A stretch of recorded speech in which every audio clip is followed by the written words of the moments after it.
I'm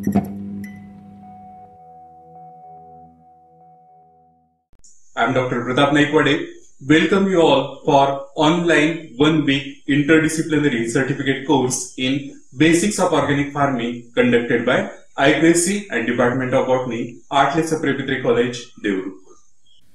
Dear friends, in this video we will study biofertilizers.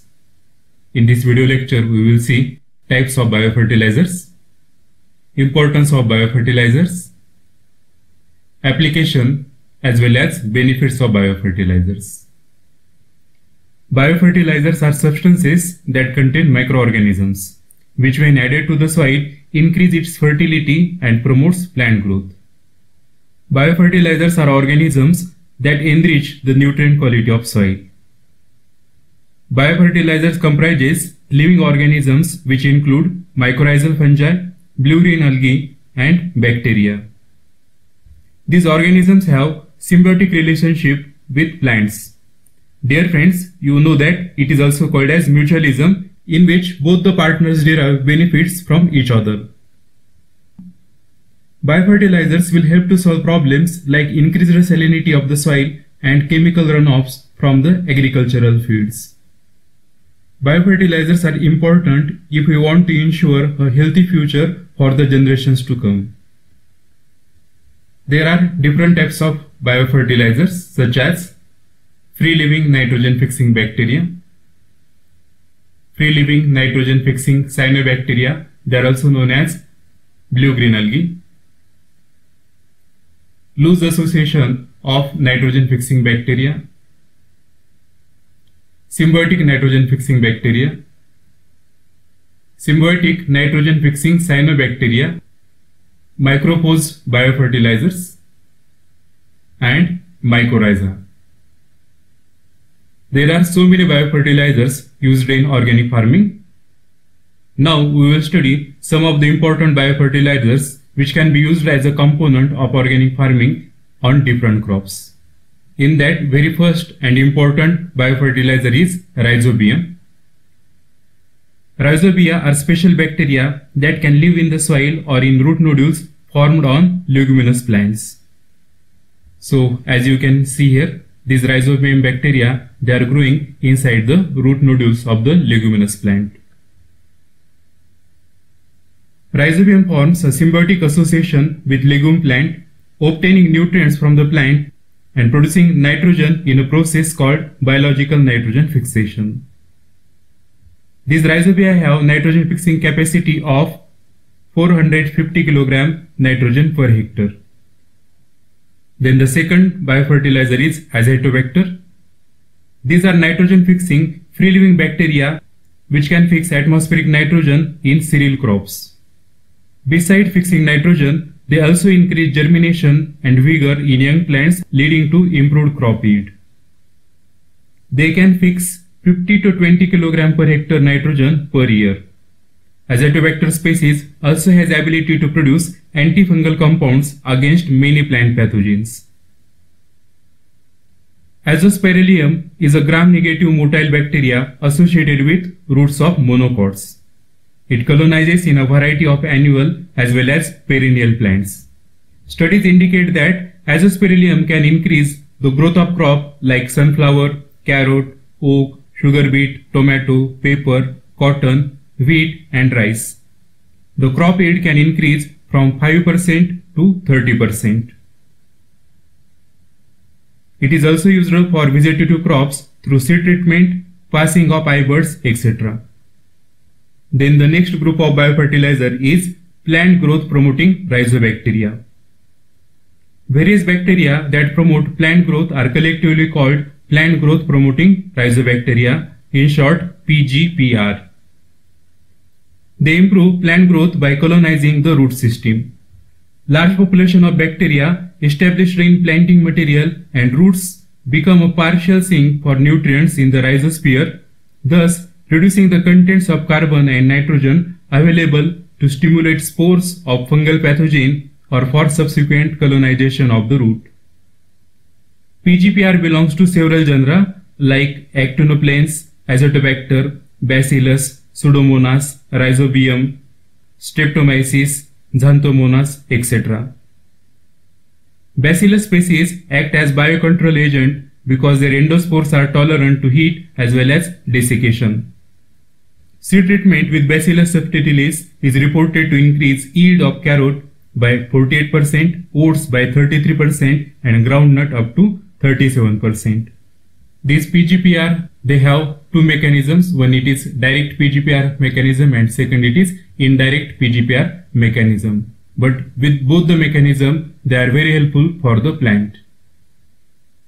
Next group is phosphorus solubilizing bacteria, also known as PSB. Phosphorus is the vital nutrient next to nitrogen for plant and microorganisms. This element is necessary for the nodulation by rhizobium and even to nitrogen fixers, azolla as well as blue-green algae.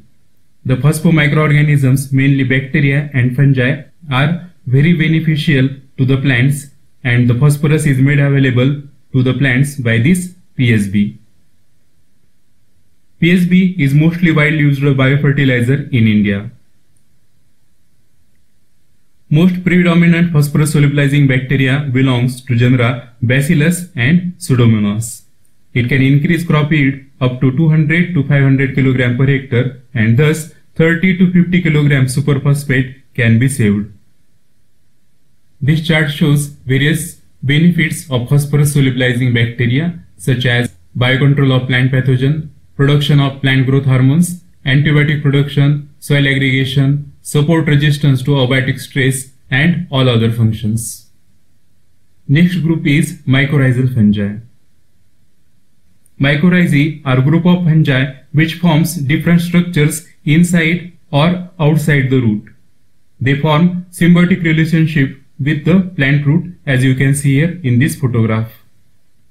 These fungi get shelter and food from the plant, and in return plant acquires many benefits such as better uptake of phosphorus, salinity and drought tolerance, maintenance of water balance, and overall increase in plant growth and development. In fact, seedlings that have mycorrhizal fungi growing on their roots have better survival after transplantation, and they also grow faster. This photograph shows the crop development with mycorrhizal fungi and without mycorrhizal fungi. Dear friends, while selecting fungi, the right fungi have to be matched with the plant. There are specific fungi for vegetables, fodder crops, flowers, trees, etc. Mycorrhizal fungi can increase the yield of plant by 30 to 40%. Next group is blue-green algae or cyanobacteria. Blue-green algae are microscopic, simplest living autotrophic organisms capable of building up food materials from inorganic matter. Certain blue-green algae live intimately with other organisms in a symbiotic relationship. Some are associated with the fungi in form of lichens. They have ability to photosynthesize food and fix atmospheric nitrogen, so very useful in paddy fields. Blue-green algae are of huge economic value as they add organic matter to the soil and increase soil fertility. Infertile alkaline lands in India have been reclaimed and made productive by inducing the proper growth of certain blue-green algae. Next is azolla. This is a floating water fern host nitrogen-fixing blue-green algae Anabaena azulei.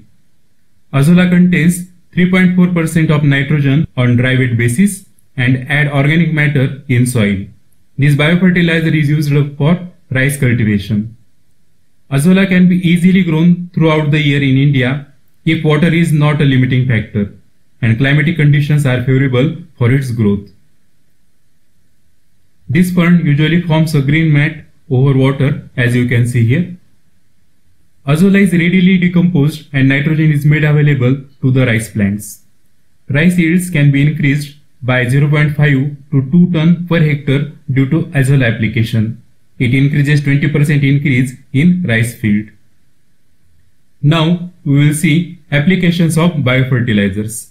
Biofertilizers can be applied by different ways. First is seed treatment. The seeds are dipped in the mixture of nitrogen and phosphorus fertilizers. These seeds are then dried and sown as soon as possible. Second is seedling root dip. This method is applicable to mainly rice crops. The seedlings are planted in the bed of water for 8 to 10 hours and then planted. Third is soil treatment.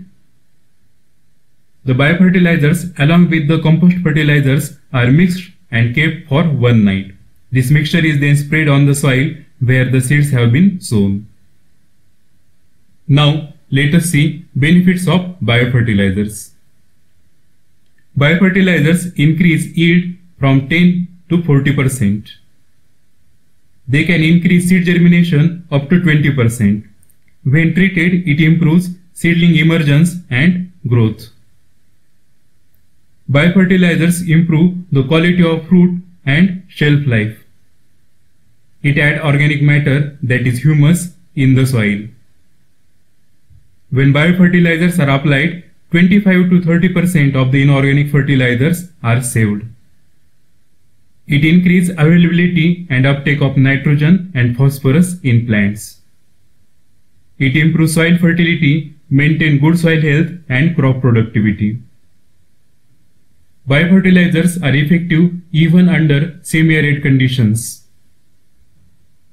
Biofertilizers secrete some growth hormones.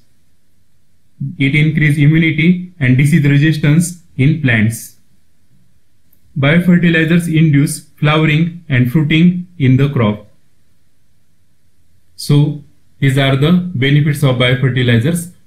Biofertilizers, they are very important for the organic farming, and we have to use it for the betterment of our planet. These are the references. Thank you.